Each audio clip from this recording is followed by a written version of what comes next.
Hello all, welcome to our YouTube channel Movie Sites. Here is my review of the film సరిపోదా శనివారం. ఈ movie గురించి positives and negatives అని కాదు కానీ నాకెలా అనిపించిందో చెప్తా.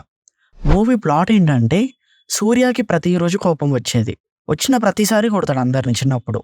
సో ఆ కోపాన్ని ఆపడానికి వాళ్ళ మమ్మీ కోపం మొత్తం ఒకటే రోజు చూపించాలి అని చెప్పేసి ఒట్టు వేయించుకుంటుంది. అదే రోజు శనివారం అవుతుంది. ఆ తర్వాత ఏమవుతుంది అండ్ విలన్తో ఫేస్ ఆఫ్ ఎలా అయింది అనేది మనం మొత్తం మూవీలో చూస్తాం. ముందుగా ఈసారి మనం డైరెక్టర్ గురించి మాట్లాడుకుందాం. వివేక్ ఆత్రేయ గారు.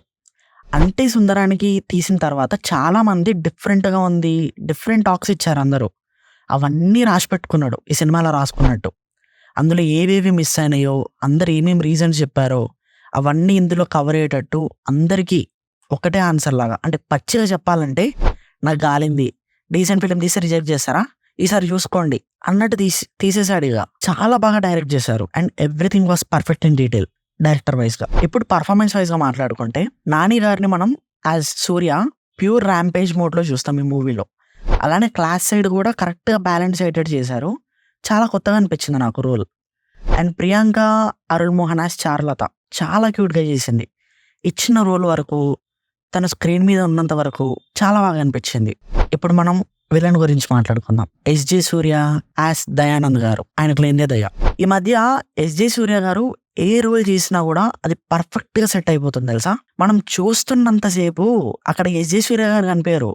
ఆయన ఏ రోల్ చేస్తే ఆ రోలే. ఇప్పుడు ఇందులో ఒక రూత్లెస్ దయానంద్ గారినే చూస్తాం మనం. చాలా బాగా చేశారు. పర్ఫార్మెన్స్ అయితే టాప్ నాచ్. ఎందుకంటే నాకు విలన్ క్యారెక్టర్ డామినేట్ చేసే క్యారెక్టర్ అసలు ఇది.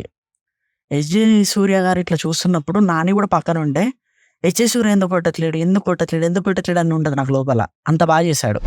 సో ఇప్పుడు ఫాదర్ క్యారెక్టర్గా సాయి కుమార్ గారు ఒక సపోర్టింగ్ క్యారెక్టర్గా చేశారు. అలానే ఒక ఫ్రెండ్ క్యారెక్టర్గా కూడా చూస్తాం, ఒక ఫ్రెండ్ లాగా కూడా. కొన్ని సీన్స్ చూస్తున్నప్పుడు అయితే ఇంకొంచెం ఎక్కువ స్పేస్ ఉంటే బాగుండు కదా అనిపించింది ఫాదర్ క్యారెక్టర్కి. బ్యాలెన్స్ మీద వాళ్ళంతా వాళ్ళకి ఇచ్చిన రోల్లో చాలా బాగా చేశారు. ఎక్స్పెషల్లీ సోకులపాలెం పీపుల్, అందులో ఉన్న ప్రతి ఒక్కరూ చాలా బాగా చేశారు. Music by Jakes Bejoy. ఈ మూవీకి జేక్స్ బిజాయ్ అన్నప్పుడు నేను పర్సనల్గా చాలా ఎక్సైట్గా ఫీల్ అయ్యా. ఎందుకంటే కింగ్ ఆఫ్ కోతా చూసిన వాళ్ళందరికీ జేక్స్ బిజాయ్ అంటే తెలుసు. సో ఆ లెవెల్ అంతా కాకపోయినా అక్కడి వరకు ఇచ్చిన చాలు అని అనుకున్నా. బట్ ఇట్ సాటిస్ఫైడ్ మీ. చాలా బాగా ఇచ్చాడు మ్యూజిక్. సాంగ్స్ బాగున్నాయి, ఎలివేటింగ్ బీజిఎం బాగుంది, బ్యాక్గ్రౌండ్ స్కోర్ కూడా ఇచ్చి పడేశాడు. ఇక cinematography, editing and art department వాళ్ళు కూడా చాలా కష్టపడ్డారు ఈ మూవీకి. అదంతా మనకి మూవీ స్క్రీన్ మీద కనిపిస్తూ ఉంటుంది. ఓవరాల్గా నాకెలా అనిపించిందో చెప్పాలంటే, ఇది వినండి, నచ్చింది. కానీ మీరు హై ఎక్స్పెక్టేషన్స్ పెట్టుకొని వెళ్ళకండి. మీరు ఏ ఎక్స్పెక్టేషన్స్ పెట్టుకోకుండా థియేటర్కి వెళ్ళి చూడండి, చాలా బాగా ఎంజాయ్ చేస్తారు. ఏ మూవీ అనే కాదు, ఏ మూవీ అయినా అంతే, ఎక్స్పెక్టేషన్ విల్ కిల్ పక్కా. ఈ మూవీలో నాకు నచ్చిన పాట ఏంటి అంటే, సింపుల్ స్టోరీ కానీ చూపించేది మాత్రం మనకు కొత్తగా ఉంటుంది. మూవీ చూస్తున్న వాళ్ళందరికీ, ట్రైలర్ చూస్తున్న వాళ్ళందరికీ కూడా స్టోరీ ఐడియా ఉంటుంది. ఇట్లా అవుతుంది, తర్వాత ఇట్లా అవుతుంది. కానీ ఎట్లా అవుతుంది, అదే పాయింట్.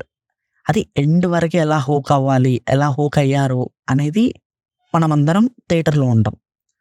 ఆ పాయింట్ నచ్చింది నాకు. సో థియేటర్కి వెళ్ళి చూడొచ్చా అని నేను అడిగితే తప్పకుండా వెళ్ళి చూడొచ్చు. ఒక మంచి సినిమా చూసిన ఫీల్ అయితే మీకు వస్తుంది.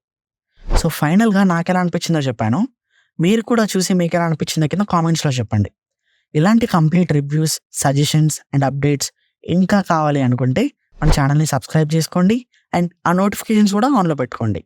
Thank you and views on another video. Bye.